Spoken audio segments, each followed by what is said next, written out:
waba uri rwiyemezamirimo w'urubyiruko uri hagati y'imyaka 18 na 30, waba ufite umushinga ufite udushya tuzana ibisubizo ku bibazo bibangamiye ubuzima bw'abanyarwanda. Gahunda ya Innovation Accelerator yagarutse ku nshuro yayo ya gatanu. Aya mahirwe ntagucike.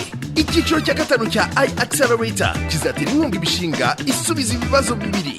Umushinga wafasha mu kwimakaza umuco w'ibiganiro mu muryango hagati y'abana n'ababyeyi ku buzima bw'imyororokere, umushinga wafasha mu kongerera abantu ubumenyi ku buzima bwo mu mutwe, kugabanya ipfunwe n'akato bibangamira bifuza kubaza no gusaba serivisi z'ubuzima bwo mu mutwe. Gana urubuga wa@imbutofoundation.org /kaberamye iAccelerator /kaberamye maze utange umushinga wawe bitarenze kuwa mbere Ukuboza 2022.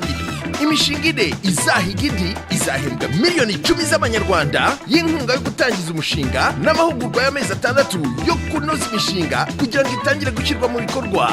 iAccelerator ishyirwa mu bikorwa na Imbuto Foundation ifatanye na Minisiteri y'Urubyiruko n'Umuco, UNDP, UNFPA hamwe na KOICA. Ku yandi makuru komeza ukurikirana imbuga nkoranyambaga zacu.